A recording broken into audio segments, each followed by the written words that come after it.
I should take notes, right? No. Yeah, you need to. Oh, right. I need a notebook.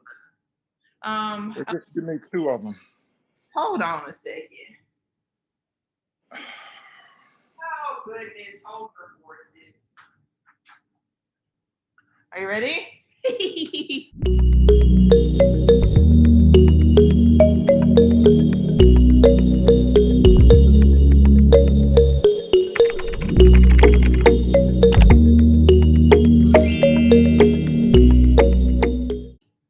Yeah, I'm ready.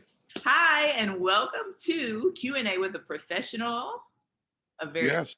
special edition. On today's Q&A with a Professional, I have the man, the myth, the legend. That is, no, okay. Robert Woods, also known as my dad. How are you? Good. How are you today? I'm doing well. This isn't the first time we talked, so it's No, also to be noted. You don't like to talk a lot, do you? no. Why not? It's just the way I came up. I never spoke a lot. Okay, I was the baby, so I didn't have to talk. okay. Well, I'm the baby, but you say I talk a great deal, so You do all the time. I don't. Only very special people know that I talk. So, this is exciting because recently I posted on my Instagram, Dad. It was a picture of my mom, and I was just sharing with people, since it is Black History Month, how important it is to get in touch with the living Black history around you. And so I think you're an awesome representation of that. And I decided I wanted to turn it into sort of an interview with you. I include the professional aspect because you probably don't know this, but there are these games for the first day of school, or I would do it with my students for the first day of school. It's two truths and a lie. So you tell the people around you three different things. So I would say, I don't know, I would pick something that people thought was really far fetched. For the longest time, I would say my dad is a former NFL player. He played, or I would say my dad played for the Saints, the Jets, and the Redskins. And everyone would always miss it because they thought that that was a lie. So I try to toss some things in there to shake them up. But in actuality, you have played professional football for all those teams Yes. back in 1800, right? No. It was in the 70s and 80s. Okay, so before we get there, I think we should start at the beginning, just because I think your story is a great one to be shared. So let's start childhood. You already told us that you're the baby, but tell me how many siblings you have so we know how exactly you fall in line. I have Yeah, four brothers and one sister. sister. Okay. And so we know that you're the baby. So where did you grow up? I grew up in Rogersville, Alabama, very small town, and didn't anyone ever hear of it? Even my teammates in New York. So I had to explain about the good country living of Rogersville, Alabama. Right. So growing up, I think it's important to note, and this was also something I'd included in that post, because I'm a child of parents who grew up during segregation. So explain how a little of that played out in your childhood into like your early education and your formative years. It started out, Cherie, we was from a little country town, and we walked to school, and a few people would bus to East End High School in Rogersville, and it started where everybody within my family went to high school. All my brothers and sisters, uh, all of them finished, but Larry and myself. Uh, Back in 1965, Larry we went into integration. So Larry went to LCHS, Lauderdale County High School, his senior year in '66. I decided to stay another year at East End High School. So as Larry transferred to Lauderdale County High back in 1966, not knowing that when he left, he was leaving to also participate in athletics. But once he got there, he was denied that opportunity. And that struck a nerve back then So tell during me the integration time.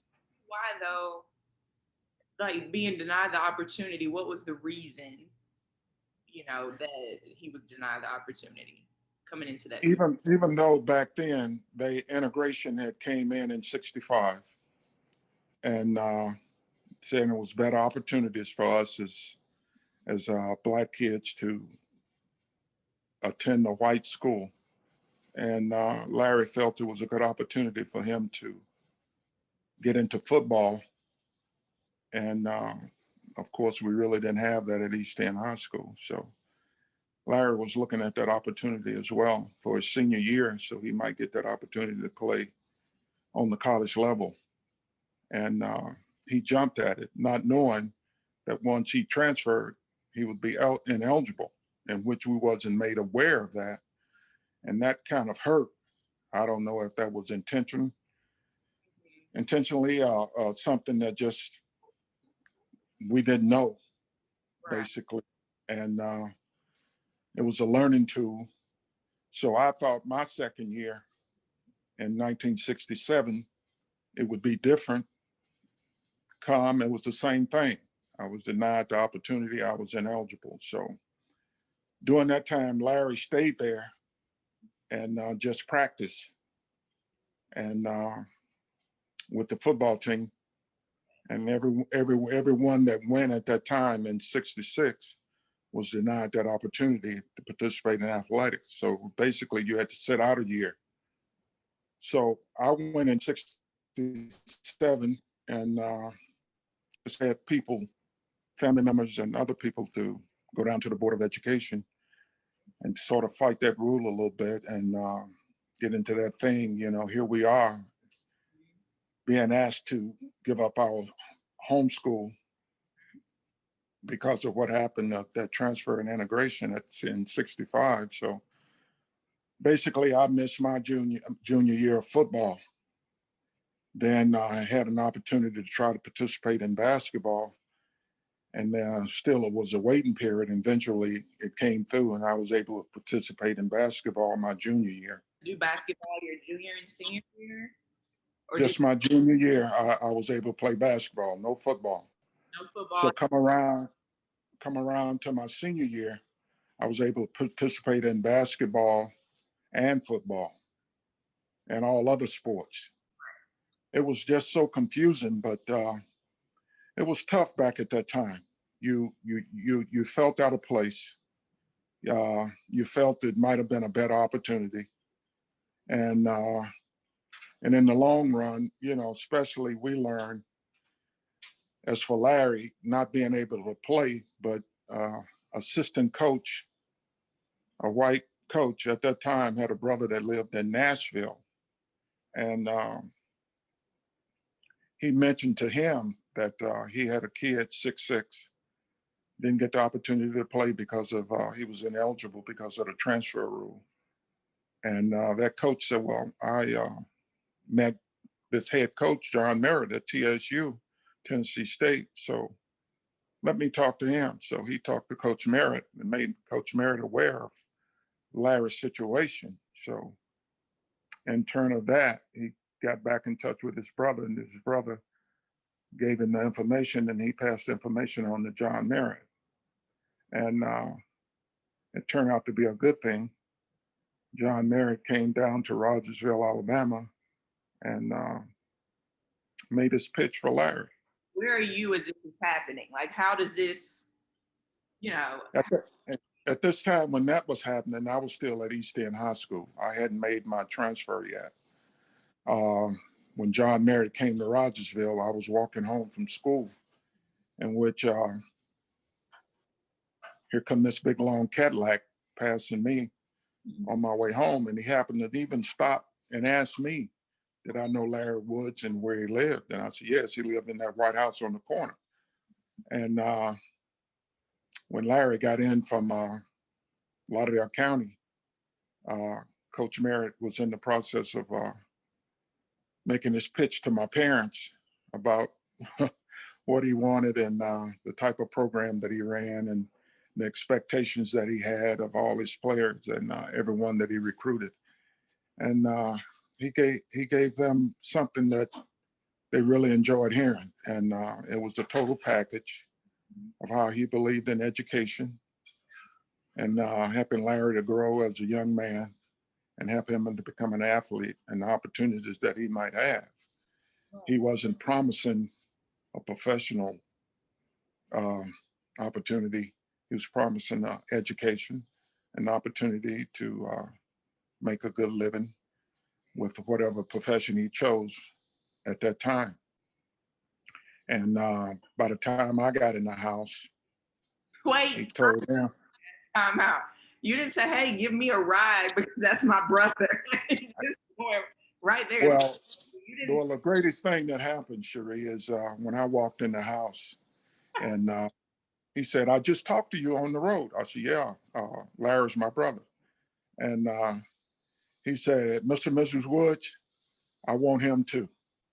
And by me not knowing and being arrogant, and I felt I was more of a basketball player, uh, I told him no, I wanted basketball. But he always felt, he said, "No, you're going to play football for me." So, Just not knowing because he wasn't aware of you. no, wasn't aware of me at all. He didn't even have any idea that Larry had a younger brother. I was standing about 6'5", so I don't know if that impressed him, but you had to have the feeling he was impressed by something because Larry had only practiced. He didn't have any game film or anything on film to show the coach, but the coach went on the word of another coach and another man that he had met at a banquet and took a chance on Larry, and that was pretty impressive, and it was it was pretty good for me also. I thank Larry every day. I would like to think so. At, so all this happens. Grandma and granddaddy are obviously sold, right? They're like, yes. And Right, I mean, because education is important, and you're right. creating times where for them, they still lived at a time where it was much like even more difficult to get Yes. education. So I know they wanted the best for you all. So Yeah. where does that take you then? Because at this point you're in your junior year. Uncle Larry then is preparing after speaking with this man to, prepare to go off to college in Nashville to Tennessee State University. And so where does that leave you? How does that transform, your life from junior to senior year and then immediately following into your collegiate years? Okay. Well, that was toward the end of the school year because that was a recruiting season for colleges, and that put me in my summer program of preparing myself for football. So before I had to go up to Lauderdale County and meet with the coaches and make them aware that I wanted to be a part of the athletic program. And after all that happened, not being eligible my junior year, I had a chance to look at the program that they was presenting. And come my senior year, that summer, I worked pretty hard and got acclimated to the program that they wanted, and went to my practice sessions. And then when school started, they put out the list of who all had made the team, and I was fortunate enough to make the football team. So it was an adjustment because that was my first year of playing football. I'd never played football, and Wow. I had a lot to learn. So I went through that process and getting knocked out, won in the league several times, but never had that attitude that I wanted to quit. And being in that situation at a school, at a white school, leaving a black school, never sit in the room with white people, it was an adjustment uh, per se. So during that time, I never had any really serious problems, but you had to understand white folks had a different image and a different idea about us as people. So my English teacher at the time, I go into my English class and she makes the statement to all the kids in the room, we have one Negro in here with us. But stayed pretty calm, but it bothered me all day. So once I got home, I had a heart to heart with my mother, and I think that was the best thing that ever happened. But she said that we have to understand that what we are and how we are in life, and she instilled in me to look at people and give the respect that is deserved, not only what they do, but walk with respect. And that was huge for me. So regardless if you was a different color, you had my respect until you crossed the line. So it worked out pretty good. I didn't have any problems with anyone. And that's about the only problem that I had. We we struggle a little bit as Black kids because we had to fit in, we had to adjust, and I think it was some adjustment for them as well.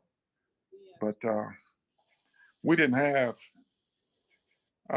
we didn't have the Black men in the classroom. We didn't have the Black women in the classroom that we had, we had grew up with, and we represented very well. We held our own in that situation, and overall, the white kids was very respectful to some point. If they did things, they didn't come out bluntly in your face, but it was there.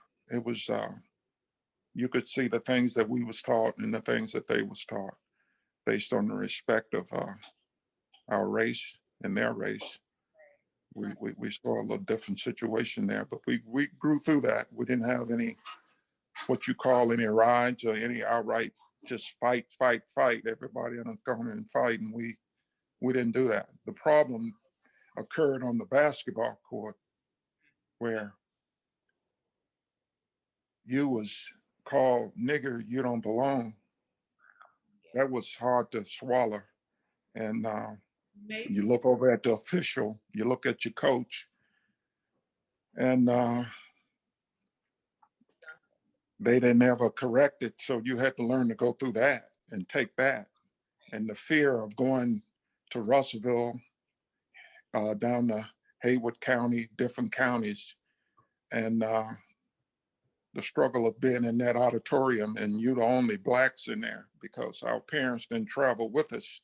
Right. So we had to take that on. And basically, after the game, we ran to the locker room and we waited till all our white teammates got dressed, and we went out with them, and we got on the bus and got down and under the seats where they couldn't see us, and that was the type of thing you go through, even though it's young, you're a young age, but we had to go through that as Black kids, and didn't blame our teammates. It wasn't much they could do, but How were they? you How know, did teammates react?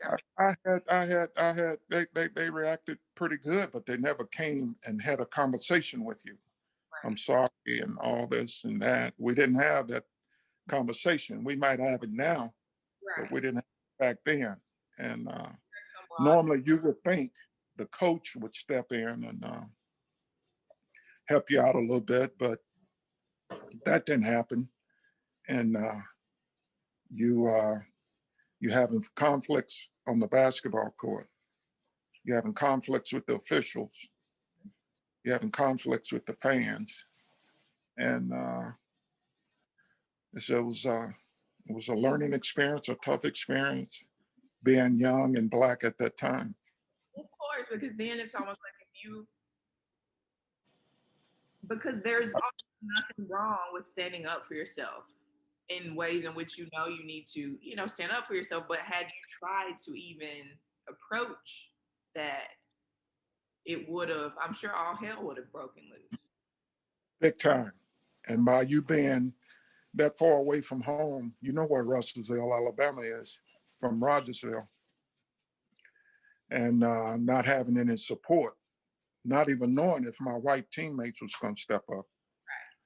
So you held a lot in, and you had to do that.